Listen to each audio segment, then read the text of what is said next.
Alhamdulillah, hamdan katsiran tayyiban mubarakan fi kama yuhibbuna rabbuna wa yarda. Asyhadu an la ilaha illallah wahdahu la syarikalah wa asyhadu anna Muhammadan abduhu wa rasuluhu alladzi la nabiyya ba'da amma ba'du. Kita lanjutkan pembacaan Taisir Karimir Rahman fi Tafsir Kalamil Mannan yang ditulis oleh Syekh Abdurrahman bin Nasir As-Sa'di. Masuk kita pada tafsir Quran surat Al-Anbiya ayat yang ke-89 sampai dengan 90. Ayat yang ke-89, A'udzubillahi minasyaitonirrajim. Wa Zakaria idnada rabbahu rabbi la tadharni farda wa anta khairul warithin. Dan ingatlah kisah Zakaria tatkala dia menyeru Robnya, "Ya Robku, janganlah engkau membiarkan aku hidup seorang diri, sedangkan engkaulah waris yang paling baik." Tafsir ayat yang ke-89, maksudnya, ingatlah hamba dan Rasul kami Zakaria, dengan maksud untuk menyinggung namanya dan menyebarluaskan tentang kebaikan-kebaikan dan keutamaannya. Termasuk di dalamnya adalah keutamaan besar ini, yang mencakup ketekunan beliau, menasihati, memperbaiki manusia, dan curahan rahmat Allah kepadanya. Beliau memanggil Robnya, Robbi la tadharni fardan. Ya Robku, janganlah engkau membiarkan aku hidup seorang diri. Maksudnya, permohonan beliau, Qala Rabbi inni wahanal admu minni wasta'ala ra'su saiban walam akum bidu'aika Rabbi sakiya. Wa inni khiftul mawaliya mi warai wa kanat imraati akiran fahabli min ladunka waliya. Yarithuni wa yarithuni min ali Yaqub waj'alahu Rabbi radiya. Dia berkata, "Ya Robku, sesungguhnya tulangku telah lemah dan kepalaku telah ditumbuhi uban, dan aku belum pernah kecewa dalam berdoa kepadamu, ya Robku.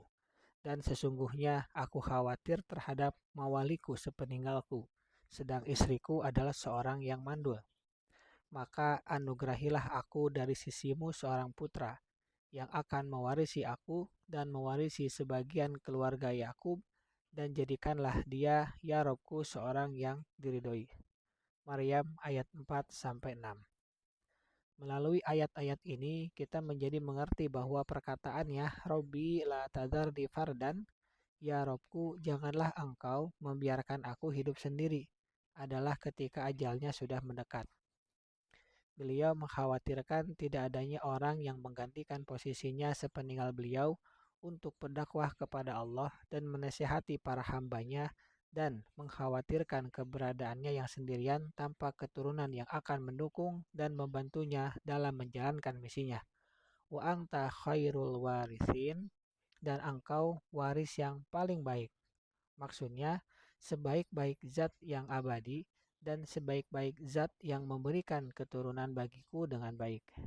Dan engkau lebih menyayangi hamba-hambamu dibandingkan diriku, menyayangi mereka.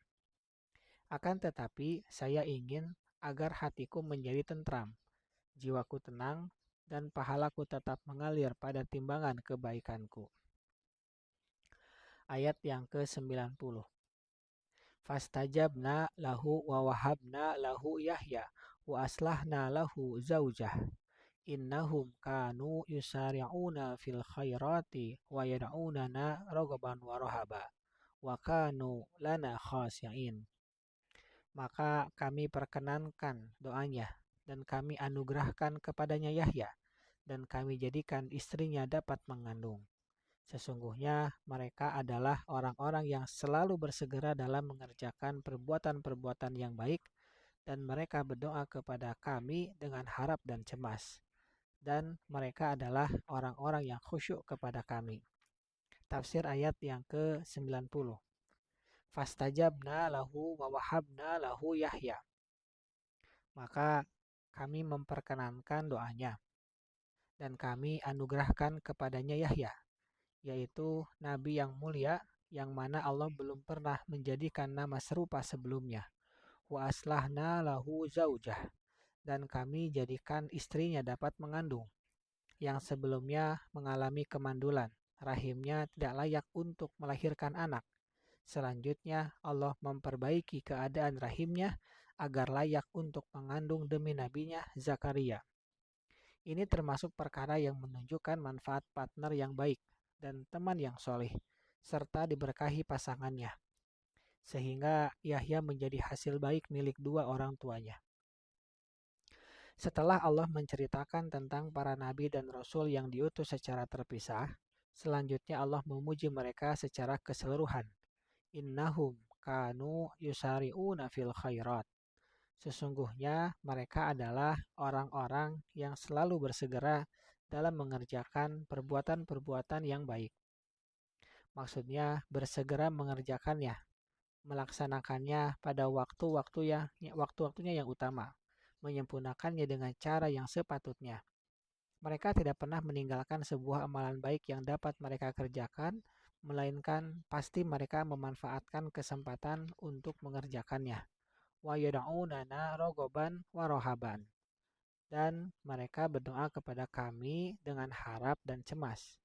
Maksudnya, memohon kepada kami hal-hal yang mereka inginkan berupa kebaikan-kebaikan duniawi dan ukhrawi. Meminta perlindungan kepada kami dari perkara-perkara yang menakutkan, yang berbahaya di dunia dan akhirat. Mereka dalam keadaan berharap dan merasa cemas, bukan lalai atau malah bermain-main, serta tidak berpangku tangan. Wa kanu lana khasi'in. Dan mereka adalah orang-orang yang khusyuk kepada kami, tunduk, merasa hina diri, lagi memohon. Hal ini lantaran kesempurnaan ma'rifah ilmu mereka mengenai Allah. Subhanaka Allahumma wa bihamdika asyhadu an la ilaha illa anta astaghfiruka wa atubu ilaik. Assalamualaikum warahmatullahi wabarakatuh.